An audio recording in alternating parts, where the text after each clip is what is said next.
Chaudhary Babulal ji, honourable member legislative assembly Chaudhary Ram Avtar Palsania sahab, Babulal Arya जी,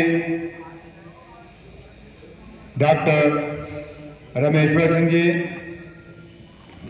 चौधरी विपिन जी, अंकित बलियान साहब, राष्ट्रीय उपाध्यक्ष Veerpal Singh ji, Shrimati Usha Chaudhary ji, chairman Kashipur Shivani Chaudhary ji, Rahul चार साहब, सत्यवीर सिंह तोमर साहब, रेणुका चौधरी जी, लतेश चौधरी जी, मनु तोमर जी, संजीव चौधरी जी, किरणपाल सिंह जी तवतिया, गजेंद्र सिंह बाना जी, BS बलियान साहब, नरेंद्र सिंह जी, हेमलता चौधरी जी, नरेंद्र सिंह तवेतिया जी, नाम तो बड़े लंबे चौड़े हैं। मेरे सामने बैठे मेरे बुजुर्ग और नौजवान दोस्त और मेरी बहनों, आज महाराजा सूरजमल जी की धरती पे और मेहर महाराजा महेंद्र पाल सिंह जी के जन्मदिन पर यहाँ आने के लिए, मुझे बुलाने के लिए मैं अखिल भारतीय आजाद एकता एसोसिएशन का और खास करके विपिन चौधरी साहब का बहुत बहुत शुक्रिया अदा करता हूं। ये मेरी खुशनसीबी है कि आगरा की धरती पे ऐसे तो कई बार आए, क्योंकि मैं एक फौजी का बेटा हूं। आगरा में अपने फादर के साथ आने, परिवार के साथ आने का मौका मिला, लेकिन जब मैं आज आपके सामने खड़ा हूं तो मैं जम्मू कश्मीर के उस किसान का बेटा, एक फौजी का बेटा और उस बिरादरी का बेटा जिसके बुजुर्गों ने हमें विरासत में वो इतिहास दिया है, जिस इतिहास को हमेशा हिंदुस्तान के अंदर स्वर्ण अक्षरों से लिखा जाएगा और लिखा गया है। आज जब मैं यहां आया, क्योंकि अभी नई नई सरकार जम्मू कश्मीर में बनी है और अभी महीना डेढ़ महीना ही हुआ हमें वहां से हुकूमत संभाले हुए, और मैं माता वैष्णो देवी की धरती से आया हूं। और जब आपके बीच में खड़ा हूं तो बड़ा बिजी शेड्यूल था। चौधरी विपिन जी ने जब मुझे कहा कि उन्होंने हुक्म किया कि आपने यहां आना है, तो कल परसों तक भी मेरा पक्का नहीं था, क्योंकि मेरे मुख्यमंत्री, मेरा लीडर उमर अब्दुल्ला साहब और फारूक अब्दुल्ला साहब वो उमरा के लिए गए हुए थे। और पीछे, क्योंकि मेरे बुजुर्गों आपका बेटा, मेरे भाइयों आपका भाई, मेरे बहनों आपका भाई, या उस जम्मू कश्मीर का उप मुख्यमंत्री होने के नाते मैं जम्मू कश्मीर को नहीं छोड़ सकता था।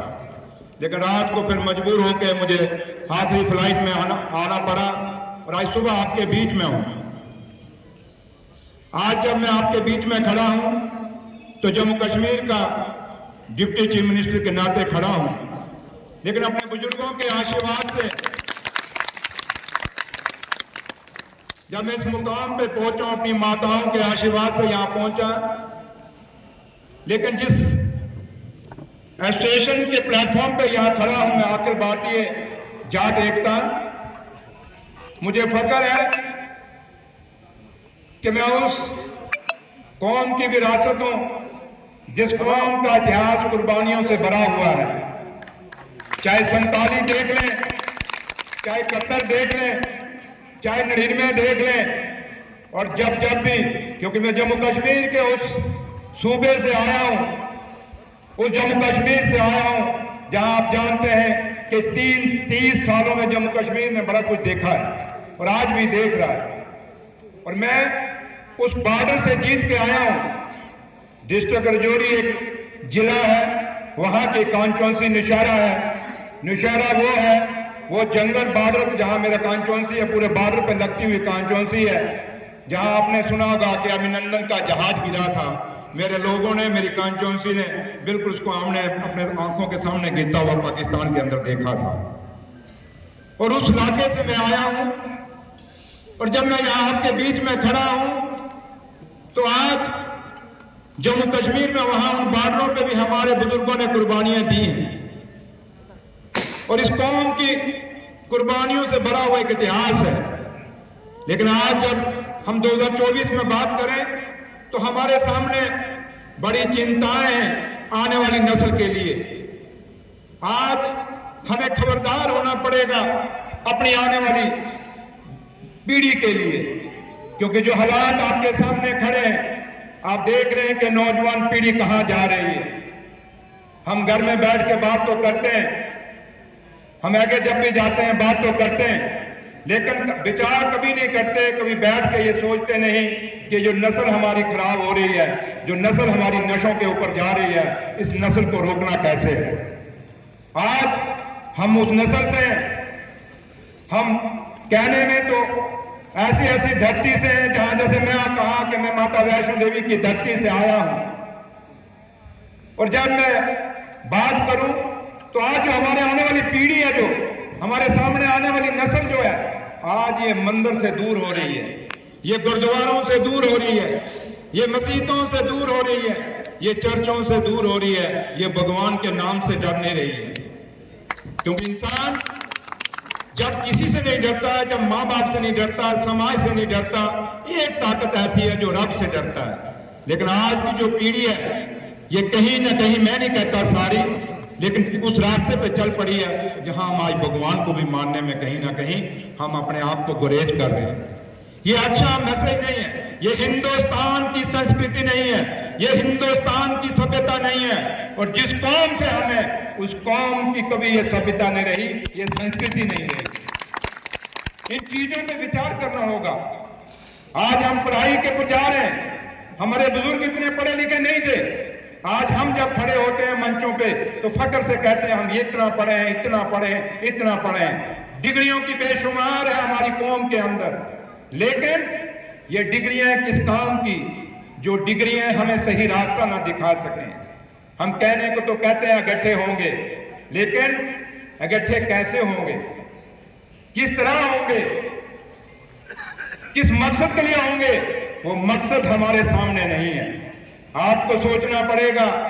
जो कौम हिंदुस्तान की डिप्टी प्राइम मिनिस्टर तक पहुंच गई, जो प्रधानमंत्री तक पहुंचने वाली थी, वो आज सिर्फ सुकड़ के हम एमएलए और एमपीओं पे टिके हैं। ये आपकी खुशनसीबी कि मैं डिप्टी चीफ मिनिस्टर बन गया, वरना क्या गिनाओगे अपना, कौन आपकी रहनुमाई करेगा। बाबा साहब भीमराव अम्बेडकर ने कहा था एकता बहुत जरूरी है, पढ़ाई बहुत जरूरी है, लेकिन उसके साथ साथ ये सियासत भी जो जरूरी है, ये सियासत आपकी रक्षा करेगी। आप पढ़ जाएंगे, लिख जाएंगे, लेकिन आपको उसे संभालेगी कौन, ये सियासत संभालेगी। और सियासत में हमारा कद कहां रुक गया, हम किस मुकाम पे, कभी सोचा, कभी विचार किया। हम इन बातों में पड़ जाते हैं, वो आगे ना हो जाए, ये आगे ना हो जाए, वो आगे ना हो जाए, ये ना आगे हो जाए, ये और वे में हमने अपनी पहचान खत्म कर रहे हैं। इस पे विचार करो, कोई भी कोई करे। ठीक कहा पुसानिया साहब ने कि आपकी जात, आपकी पार्टी क्या है, आप किस पार्टी से।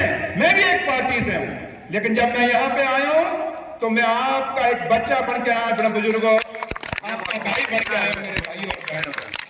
बेशक मैं डिप्टी चीफ मिनिस्टर हूं, लेकिन मैं पार्टी से ऊपर उठ के आया हूं।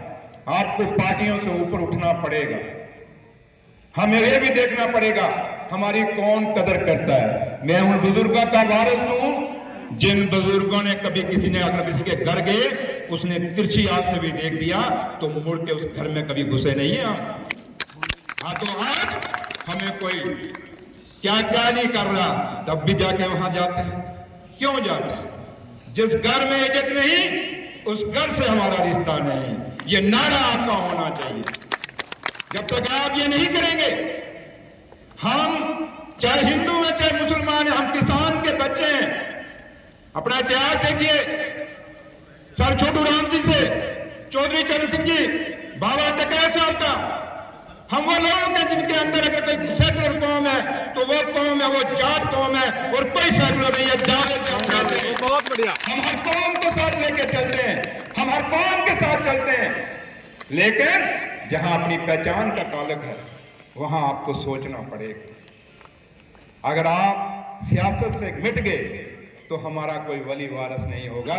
ये बात आप याद रखना, ये आपको सोचना पड़ेगा। अपने घरों में, अपने पंचायतों में अंदर, आपके शहर के अंदर, हर गली के अंदर, जहां जहां भी आप बसते हो, आपको सोचना पड़ेगा। हम कहने को तो बहुत हैं, लेकिन जब इकट्ठे होने की बारी हो तो हम एक ही रह जाते हैं। इस बात पे हमने एक नहीं होना, हमने 5 भी नहीं होना, हमने ये बनना है। ये सोच के हम मुक्त करेंगे तो मेरे ख्याल हम बच जाएंगे, हमारी तामीर और तरक्की हो जाएगी। आज तरक्की आप देखें, हमारी जमीनें, जिस किसानी का हम फक्र करते हैं, आज जमीनें कितनी बच गई हैं आपके पास। मेरे ख्याल 1 नस्ल 2 नस्ल और निकल जाएंगी, उससे आगे आपकी जमीनें नहीं है। फिर क्या करोगे? फिर तो आप किसान भी नहीं कहलाओगे। आप वो थे, हमारे बुजुर्ग वो थे जो इस देश का पेट भरते थे, और आज हम हो गए कि हम दूध भी लोग जाके कहीं से खरीदते हैं, जाके आज फसल भी जाके खरीद रहे हैं। ये हमारी पहचान बनती जा रही है। इन बातों पे आपको सोचना पड़ेगा। बेशक मेरी बातें कहीं आपको दर्द लगेंगी, लेकिन इसलिए माफी मांग लूंगा, लेकिन ये दिल का दर्द है। जब हम, क्योंकि मैं जब आपके बीच में, मैं जानता हूं आपको बहुत खुशी है, लेकिन ये खुशी तब होगी आज एक है कल 10 हो, आज एक उप मुख्यमंत्री है कल चीफ मिनिस्टर हो, परसों आपका प्राइम मिनिस्टर हो, तब बात बनेगी। और वो भी प्राइम मिनिस्टर वही बने जो हम आपका हमदर्द हो। ऐसे तो कई बन जाते हैं बाद में जो पूछते भी नहीं है कि हमें। मुझे फक्र हुआ और मैं खुश नसीब हूँ कि चौधरी बाबूलाल जी जैसे लीडर को मुझे यहाँ मिलने का मौका मिला। मैंने जब सुना इनके बारे में, रास्ते में भी मैं बात कर रहा था, क्योंकि जिस तरीके का काम ये करते हैं उसी तरीके से मैं भी, चाहे खुशी हो चाहे गमी हो, चाहे गरीब हो अमीर हो, कभी ये बराबर, ये हमेशा सबको बराबर देखते हैं, और लीडर का काम भी यही है। इसलिए मैं आपसे यही रिक्वेस्ट करूंगा कि आज आप थोड़े नहीं हैं।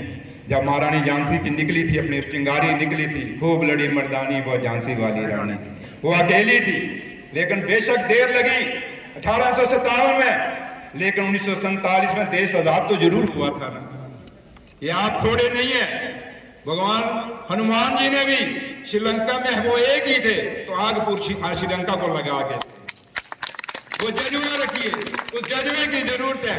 और जो आने वाली नस्लें, क्योंकि नौजवान को मैं देख रहा हूं, मेरे बुजुर्ग जाते हैं, नौजवान कम है, नौजवानों को आगे लाने की जरूरत है। हम मंदिरों में जाएं तो वहां भी नौजवान गायब हो जाता है, यहाँ बैठे हुए हैं तो यहाँ भी नौजवान कम है, लेकिन नौजवानों के ऊपर आपको जिम्मेवारी लादनी पड़ेगी। नौजवानों को उनके कंधे पे जिम्मेवारी डालनी पड़ेगी।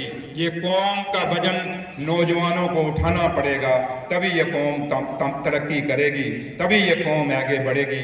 बाकी मंचों से भी, जितना मैं भी आज जम्मू कश्मीर से आया हूँ, भाषण दे के चला जाऊंगा, भाषणों से कुछ नहीं बनेगा। ये दिल की अंतरात्मा को जगाना पड़ेगा। जब तक दिल नहीं जागेगा तब तक कुछ नहीं होने वाला। जब तक आप अपने अपने दिल में ये एक जुनून, क्योंकि मैं भी आया हूँ, मैं कहता मैंने कौन से यहाँ से वोट लेने हैं, मैंने कौन सा यहाँ से इलेक्शन लड़ना है। मैं जम्मू कश्मीर, आप आगरा में बैठे हैं, हजारों किलोमीटर का यहाँ दूरियां हैं हम दोनों के बीच में, लेकिन सिर्फ आपने प्यार से बुलाया, उस प्यार के खातिर मैं आपके बीच में आया हूँ। तो लिहाजा यही उम्मीद करूंगा कि अगर माता वैष्णो देवी की कृपा से दोबारा आपके बीच में आया तो हम ये उम्मीद करेंगे कि जब हम दोबारा मिलें तो आपका प्रधानमंत्री भी हो, आपका मुख्यमंत्री भी हो, आपके डिप्टी चीफ मिनिस्टर भी हो, हर लोगों पे हम लोग हों, तब जाके बात बनेगी। हम नहीं कहते कि हर बार ही हम बनेंगे, कब दूसरे भी बनेंगे, लेकिन बीच में कभी कभार हम भी तो बन जाएं। कभी कभार बने तो थी। तो इसलिए मैं वो पास लेके आपसे जहाँ से विदा लेना चाहूँगा मैं, क्योंकि टाइम कम है। मैंने कल सुबह दोबारा जम्मू पहुँचना है और शाम को दिल्ली पहुँचना, भी मैंने मेरठ भी जाना है। मैं जल्दी यहाँ से निकलूँगा। मैं आप सबसे माफ़ी चाहूँगा।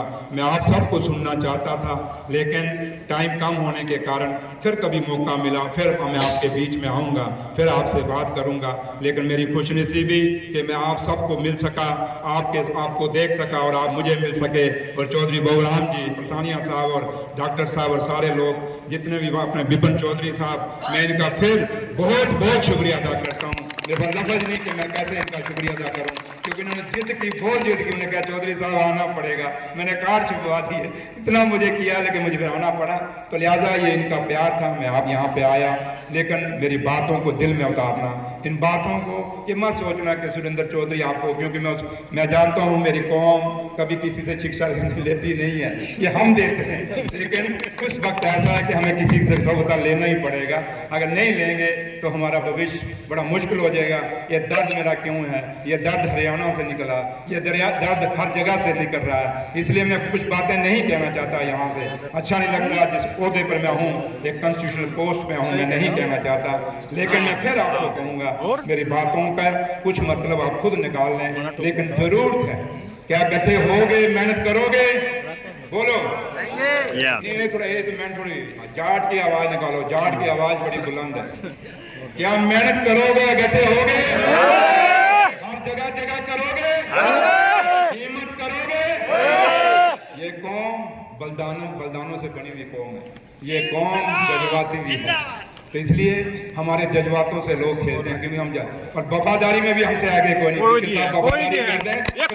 जाएंगे, पीछे नहीं हटेंगे, ये भी हम कहते हैं।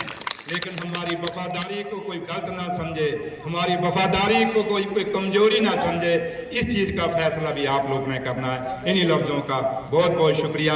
जय जवान, जय किसान, जय जवान।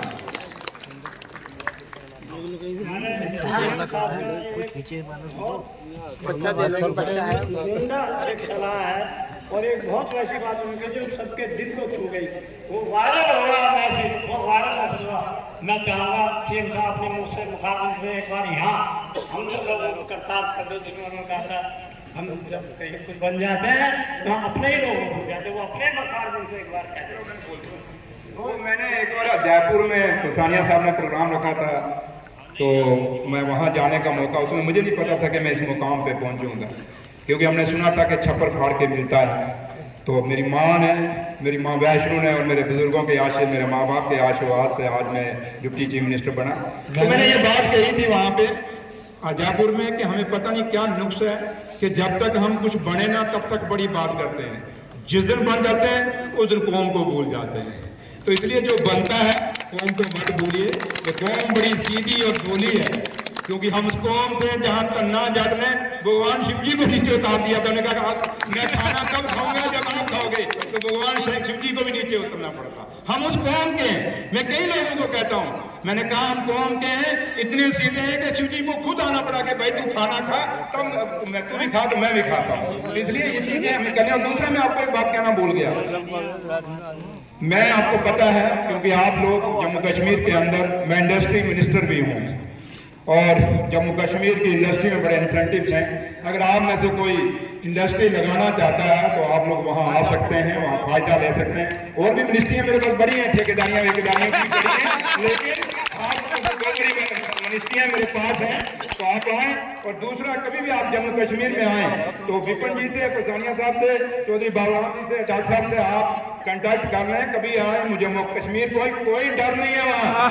हम कह के जा रहे हैं आपको, आप आइए, घुमाएंगे आपको, घूमिए, जहाँ जाना हो मुझे बोलना, माता वैष्णो देवी को जाना हो तो आप आइए, आपको दर्शन भी कराएंगे। तो लिहाजा आज आपका बच्चा, आपका भाई वहाँ बैठा है, जब भी कभी आने का मौका मिले तो आप जरूर आइए। कभी बर्फ देखने का मौका मिले तो कश्मीर भी आइए। सुरेंद्र चौधरी जिंदाबाद, सुरेंद्र चौधरी जिंदाबाद, सुरेंद्र चौधरी जिंदाबाद, सुरेंद्र चौधरी जिंदाबाद। हम उसको, उन बुजुर्गों के वारस हैं, उस कौम के वारस हैं। ये ग्रेनेड और गोले हमारे लिए एक खिलौना है मेरे भाइयों, इसलिए हमसे डरने की जरूरत नहीं। आप आइए, शुक्रिया।